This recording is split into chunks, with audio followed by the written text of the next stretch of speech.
Welcome to A Drink of Wisdom with Nathan Drinkard. I'm Jay Wise. Thanks for spending some of your time with us.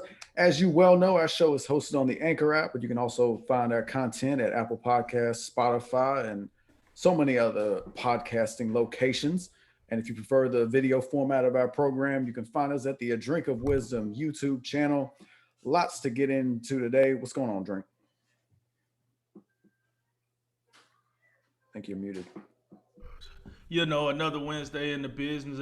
As you can see, I'm over here flopping around. Um, but but hey, we here to do it. We here to give the people what they need. We say what they want, see what they don't. You know what it is, and let's talk some sports, baby. Episode 49. The Warriors are hot. Week one of the NFL schedule is out at Tebow time. Yeah, that's heading to Jacksonville. But we begin with a much needed win for the Los Angeles Lakers, who defeated the New York Knicks in overtime 101-99 last night.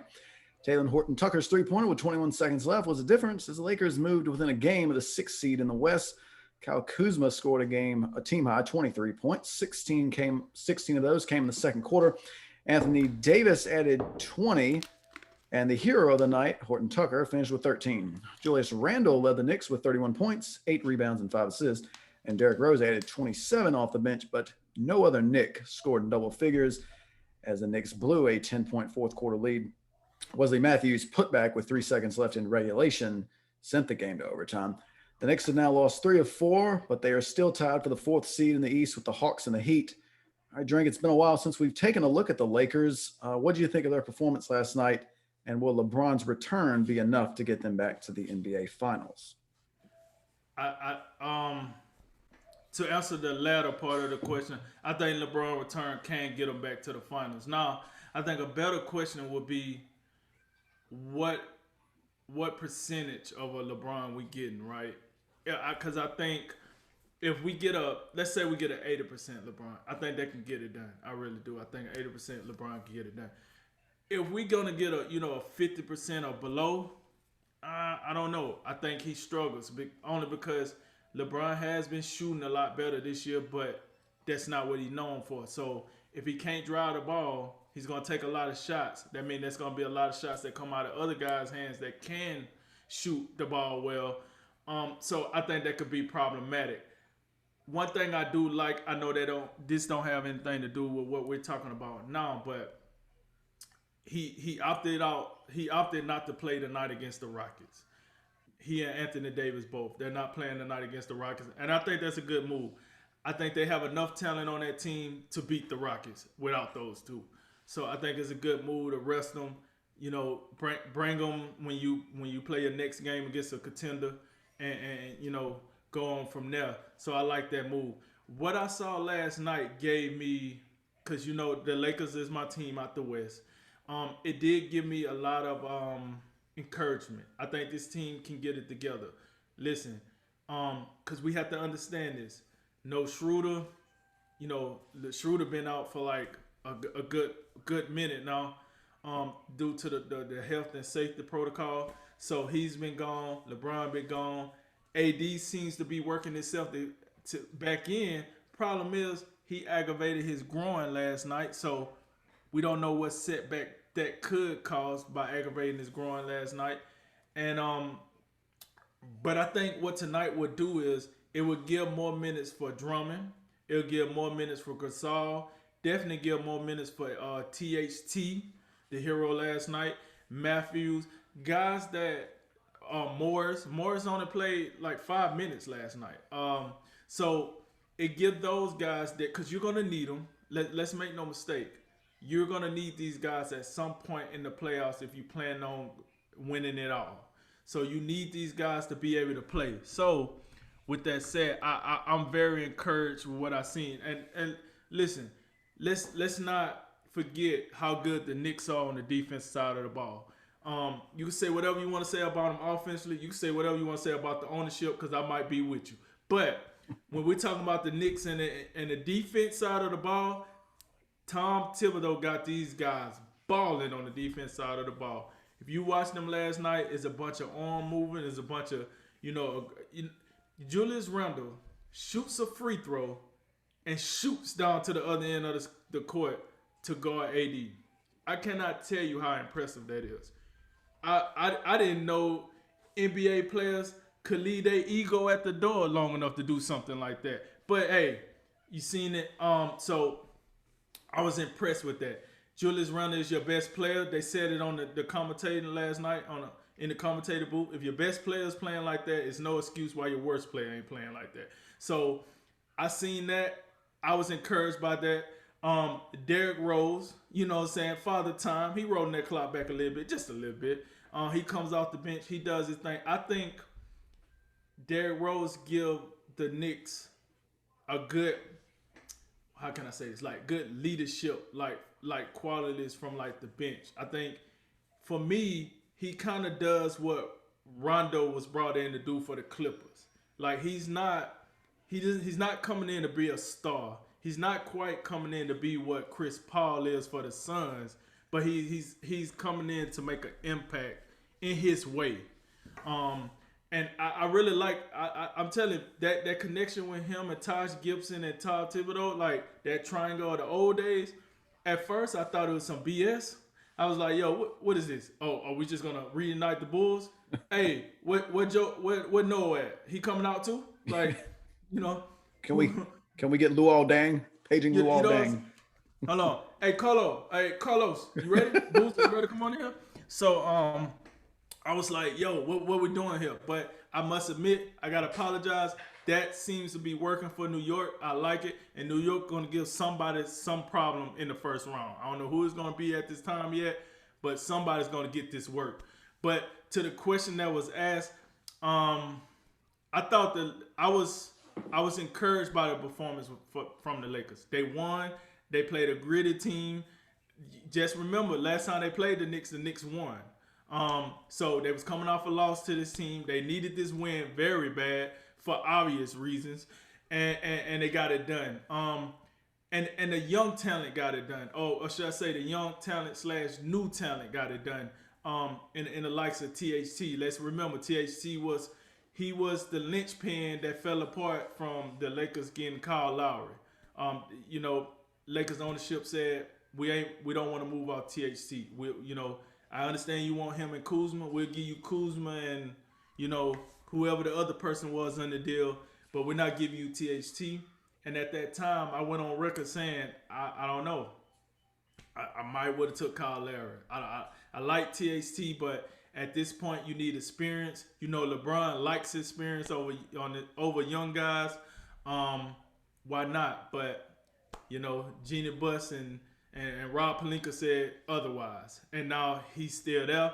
And last night showed kind of why he's still there, I guess.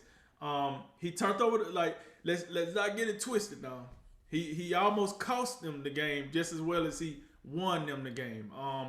He had an ugly stretch there at the end of overtime, but what happened. He hit the game-winning shot, and that's that. Wesley Matthews got him into overtime. That's a new guy that they acquired during the season.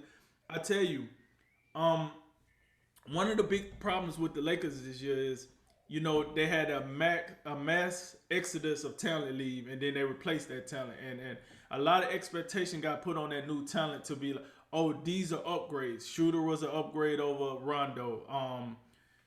Marc Gasol was supposed to be an upgrade over Dwight Howard and JaVale McGee. Harrell was supposed to be an upgrade over McGee and Howard. You know what I'm saying? So we had all these guys that was coming in that was supposed to be upgrades.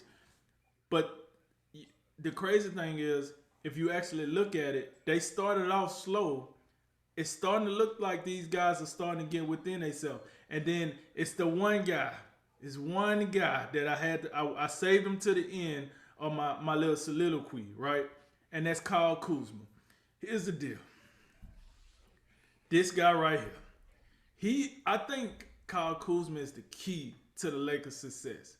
If they could consistently get, 20 points out of Kyle Kuzma and get the defense that he's been playing night in and night out, I think the Lakers, they could hold up the trophy. They could hold up the O'Brien. Because Kuzma, he has matchup advantages, but he'll play himself out of the matchup event. Take him to the post, Kuzma. Now I'm gonna shoot this three. What are we doing? Or he turns over the ball. He just plays very erratic. You just don't know what you'll get out of him. But what I like this year is he's been more focused on the defense side of the ball. He's been playing very good, consistent defense, not so much on the offense. Last night, he was aggressive. Him and Anthony Davis, they did, they looked really good. They looked really comfortable. Drummond looked comfortable. So I think if Kuzma can be, I think he has to be that third guy. I honestly thought Dennis Schroeder was going to be the third guy, but I don't know what's going on with Dennis Schroeder. I don't know what's going on with him. So I think Kuzma has to be that third guy because you know how last year we talked about, well, you don't really need a third guy. Anybody can step up. Well, from what I've seen thus far this year, you don't have an Avery Bradley. Yeah, you still got KCP, but, right, like you. Honestly, at this point, I think Wesley Matthews should be starting over KCP. I think Wesley Matthews played just as good as defense as KCP, and he can hit more shots than KCP. So I think he should be starting over him. That's neither here nor there. We got to holler at Clutch Sports about that. So with all that said, I do like I like my Lakers' chance. I think they're fine. I wanted to say, I'm not totally mad that the Lakers are going to be in the play-in tournament. Why I say that is because as the rest of the season winds down, the Lakers need to play more with each other because right now the Lakers got a real clip of last year feel to them. Like, you just didn't play enough games together. You just don't have that chemistry, right? So the play-in tournament could give them a chance. Now, it's risky because you can lose in the play-in tournament, but it also gives you a chance to play more together and try to get some chemistry. Get seeded or whatever in the play-in tournament, and then once the playoffs start, maybe you got some momentum going into the playoffs. So I kind of look at the play-in tournament a little different than others. But with that said, yeah, man, I was okay with the Lakers' performance. I was encouraged. And I think if you give me a 70% or better LeBron, it can get it done. They can get it done and win the championship. I got to start off. I got to get a couple house cleaning items out the way. The Brian Anderson, Jim Jackson, I like them a lot, but I got to get a couple things out the way immediately based on their call. I don't know if you heard this last night, but at one point Jim Jackson said, and he was talking about something, telling a story from his days playing or whatever, but he said what happens in China stays in China. Well, I guess he never heard of COVID. So that's point number one. Point number two, later in the fourth quarter, regulation about to end, Brian Anderson had the audacity to say, yeah, Anthony Davis, he's had a good game tonight, 18 points and 6 rebounds. And I'm like, when have we ever been impressed with 18 points and 6 rebounds out of Anthony Davis? So those are two fine announcers employed by TNT. But, some of the things I hear from time to time, like, come on, guys, let's be a little bit more button up in the profession, or else let me get in on the mic. But, for the Lakers last night, it was impressive, in some ways, others not so much, but they really, you look out there and you had Caruso kind of look like he was going to be the guy running the point. He gets hurt, doesn't, plays a grand total of 7 minutes.